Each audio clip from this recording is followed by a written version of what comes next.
यही है कि और भी अपन इतना इसको कैसे अप कर सकते हैं। तुक्के नहीं मारने हैं, क्योंकि आजकल के पेपर में तुक्के बैठेंगे नहीं आपके।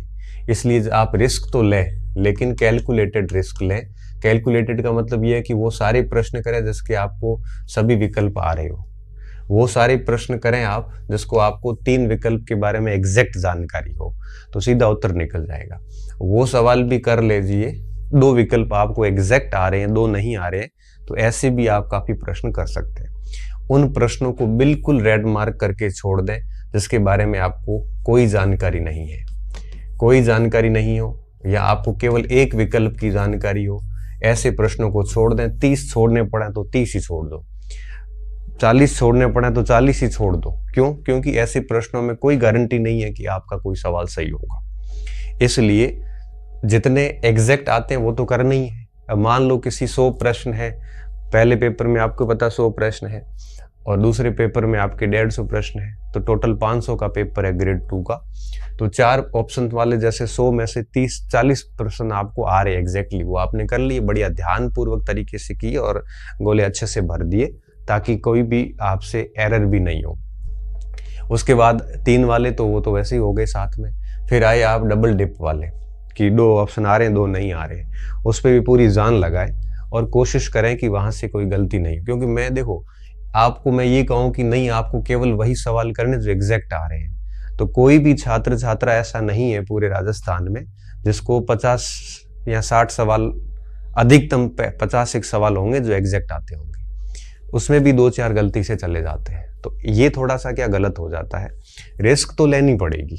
ऐसा हो कि अब आप कहोगे नहीं रिस्क नहीं लूंगा, एग्जैक्ट में 55-60 ही करके आऊंगा, तो फिर कट कटा के लास्ट में 45-50 बचते हैं।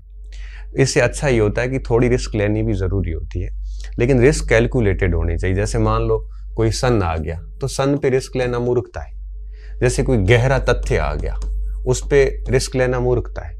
जैसे किसी परिभाषा आ गई, विद्वान का नाम आ गया, ऐसे पे रिस्क लेना मूर्खता ही है।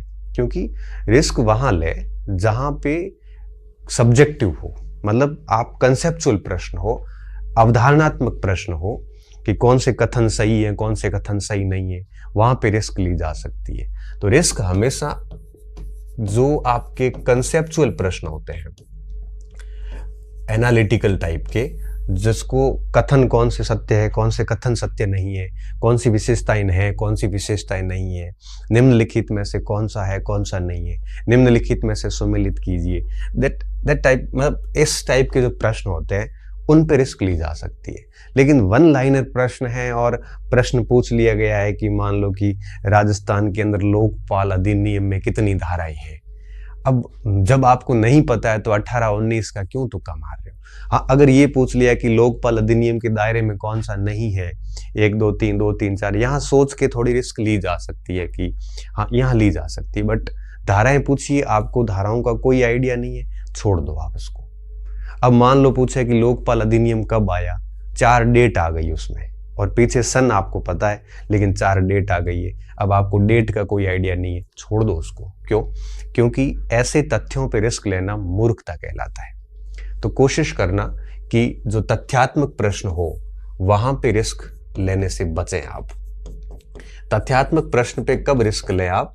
जब आपको 2 ऑप्शन एग्जैक्ट पता है कि ये हो नहीं सकता, शेष 2 ऑप्शन बचे हैं, उसमें भी कोई डेट वगैरह है तो मुझे लगता है बचना चाहिए। रिस्क वहां ले जो सब्जेक्ट आपका बहुत अच्छा है। जैसे राजस्थान की हिस्ट्री आपकी क्लास है, एकदम पढ़ी हुई शानदार, मनोविज्ञान आपका बहुत अच्छा पढ़ा हुआ है, तो वहां आप रिस्क ले सकते हैं। क्यों? क्योंकि वहां आपका समझ बहुत अच्छी है। जैसे जो सब्जेक्ट आपका बहुत अच्छा होता है उसकी समझ भी आपकी बहुत अच्छी होती है, और जहां समझ अच्छी होती है निश्चित तौर पे वहां पे आप रिस्क भी लोगे तो डेफिनेटली आप वहां से अच्छा आंसर निकाल सकते हैं। उन बिंदुओं पे रिस्क न लें जो आपके पहले से कमजोर है। जैसे मान लो कि आपका कोई ऐसा पोर्शन जैसे करंट अफेयर्स बहुत अधिक पढ़ा हुआ नहीं है, और अगर वहां पे जाके आप रिस्क लेते हैं तो नुकसान क्या होगा कि गलत जाने के चांसेस 100% रहते हैं, 100% चांसेस रहते हैं कि गलत जा सकता है। इसलिए कोशिश करें कि ऐसे बिंदुओं पे रिस्क बिल्कुल नहीं ले। तो रिस्क कहाँ ली जा सकती है? अवधारणात्मक प्रश्नों पे ली जा सकती है। जो आपका सबसे मजबूत भाग है वहां पे रिस्क ली जा सकती है। आपके जितने भी कमजोर पोर्शन है वहां पे रिस्क का प्रयास ना करें, क्योंकि वहां रिस्क लोगे तो आपकी समझ है नहीं, और समझ नहीं है तो निश्चित तौर पे वहां पे गलती हो जाएगी। तो कोशिश ये करें कि आप जो है वो 100 में से लगभग 80-85 सवाल अटेंड करने की स्थिति में आ जाएं, है ना। ऐसा भी नहीं है, क्योंकि इतना कठिन पेपर भी नहीं आता है कि आप 60-65 अटेंड करके आए, क्योंकि देखो मैं तो ये कहता हूँ कि अटेंड करना वरना सारा पेपर के नेचर पे डिपेंड करता है। फिर भी एक अच्छी तैयारी का स्टूडेंट 80-85 सवालों तक आराम से चला जाता है। अब ऐसा भी मत करना कि सर ने कहा 80-85 और बहुत टफ पेपर आ जाए तो 80-85 छोड़ो 60-65 पे भी काम हो जाता है। ये आपको परीक्षा हॉल में समझना है। अच्छा, अगर सरल प्रश्न आ जाता है तो वहां पे आपको बहुत अधिक घमंड में नहीं आना है, उछलना नहीं है। अभी पटवारी एग्जाम में पेपर बहुत सरल था, लेकिन बच्चों ने जल्दबाजी कर ली और फिर उसको केयरलेसनेस के चक्कर में गलतियां कर दी। तो सरल प्रश्न आता है तो ज्यादा उछलना नहीं है, उसको भी बढ़िया अच्छे से हिंदी इंग्लिश में पढ़ के और बहुत तरीके से एलिमिनेट करके आंसर देना है। बहुत कठिन आ जाता है उसको भी अच्छे से पढ़ना है, 2-3 बार और प्रयास करना है, और उसके बाद उसमें डरना नहीं है, क्योंकि कठिन है तो सारे राजस्थान के लिए है, आप अकेले के लिए नहीं है। ये भी कोशिश करनी है। और मध्यम स्तर के सवाल, मैं तो ये मानता हूं कि सवाल संख्या 1 से लेके और अंतिम सवाल तक कोई भी सवाल कठिन नहीं होता, कोई भी सरल नहीं होता। आप तो बस हर सवाल पे जान लगाइए। आपको एक एक सवाल को बहुत तरीके से पढ़ना है और बहुत तरीके से उसको सोचना है, और उसके बाद में बहुत ही अच्छी तरीके से उसको अटेम्प्ट करना है और फिर उसके बबल भर देने हैं।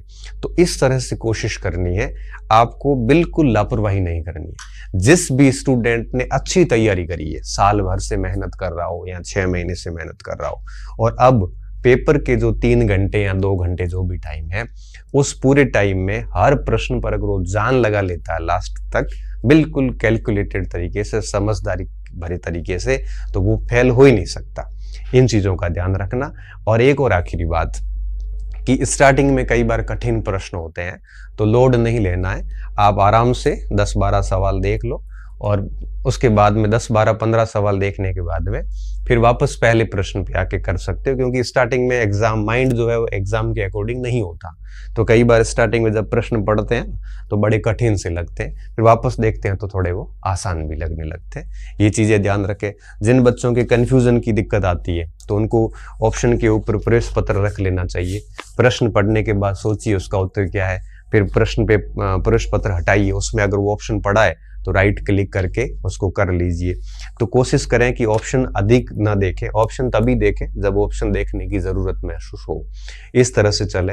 प्लस जब गोले आप भरते हो, OMR शीट भरते हो, तो कोशिश करें कि पार्ट वार भरें। जैसे मान लो फर्स्ट पेपर है, तो फर्स्ट पेपर में पहले इतिहास, जैसे पहले 20 प्रश्न कर लिया आपने, तो 20 प्रश्न बढ़िया कर लिए, उसके बाद 20 प्रश्नों के अंदर जैसे आपने जो भी कर लिया वो गोले भर दें, तो स्ट्रेस रिलीज होगा कि भाई मेरे अब 80 बचे हुए हैं।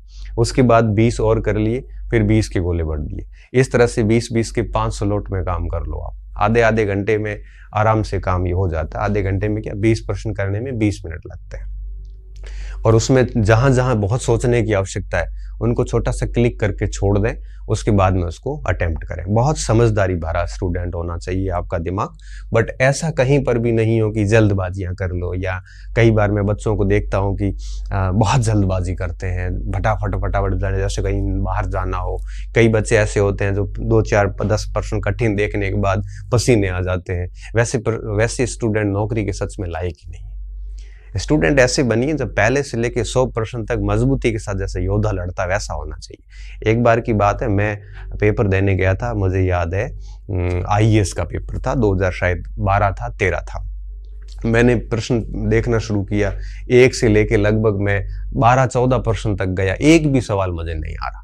मैंने कहा यार ये तो बहुत टफ पेपर है। फिर मैंने पीछे से स्टार्ट किया, पीछे से भी सेम कंडीशन बनी हुई थी। फिर मैंने माइंड सेट तय कर लिया कि बेटा पेपर बहुत हार्ड है और इसमें अगर 40% हो गई तो भी नौकरी लग जाएगी। ये सोचने के बाद फिर मैंने वापस पूरे 100 सवालों पे काम करना शुरू किया। गोले करता गया, देखता गया, 30-32% मैंने छोड़ दिए और 70-75 सवाल, मुझे लगता है 70 सवाल मैंने अटेंड कर लिए। रिस्क भी बहुत कैलकुलेटेड तरीके से, लेकिन कभी कहीं पर भी न धैर्य खोया और न ही मैंने अपना एक प्रकार से टेम्परामेंट खोया।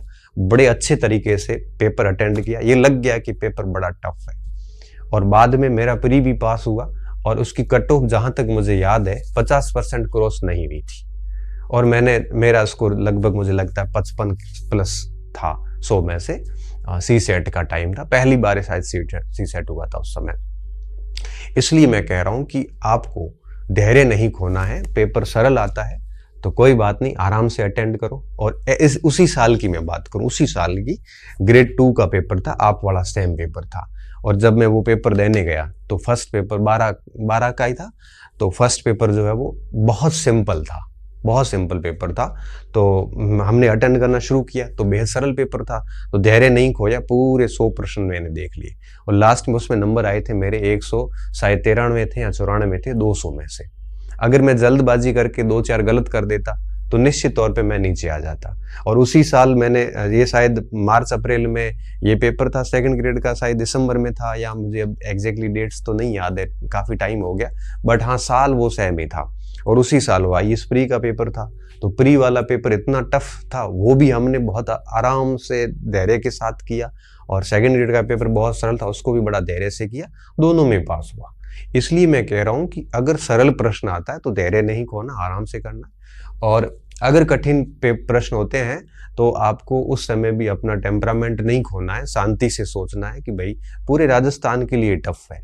और कई बार हम ऐसे पेपर हॉल में कैसे दिया कर लेते हैं कि अब तो क्या बस आ तो रही नहीं है, अब हम पूरे स्लॉट मारेंगे। ऐसे करने से कुछ नहीं होने वाला। इससे अच्छा है जितना आ रहा उतना ढंग से कर लो, थोड़ी बहुत कैलकुलेटेड रिस्क ले लो, शांति से काम करिए, अच्छे से बबल्स भरिए टाइम टू टाइम। ऐसा नहीं हो कि लास्ट में बच जाए, नहीं आ रहे वो लास्ट में 10 मिनट मिलते हैं तब 5वां विकल्प भर लो। अभी हिंदी में रिजल्ट आया फर्स्ट ग्रेड का, मैंने देखा 700-800 बच्चों को इसलिए डिस्क्वालीफाई किया कि उन्होंने 5वां विकल्प ही नहीं भरा।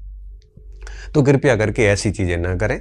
और लास्ट 10 मिनट बचते हैं, पूरी ओमआर शीट को चेक कर लें, जो गोले बच रहे हैं, जो प्रश्न आपसे नहीं हो रहे, उनका एटलीस्ट जो ई ऑप्शन है वो भरने के बाद उसको छोड़ दें, क्योंकि कठिन पेपर होगा तो मेरिट नीचे आ जाएगी। अभी आप सोचो फर्स्ट ग्रेड के मेरिट्स देखो आप, 50% मेरिट किसी की नहीं है, 50-55% मेरिट भी नहीं रहेगी, अभी इतनी रही है।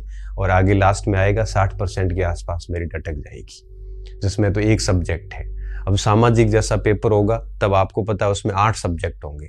इतिहास है, इतिहास कर लिया, गोले भर दो, पहले 20-20 के हिसाब से चलते जाओ। बहुत समझदारी से काम करोगे, ज़्यादा लोड नहीं लोगे तो कोई दिक्कत नहीं है।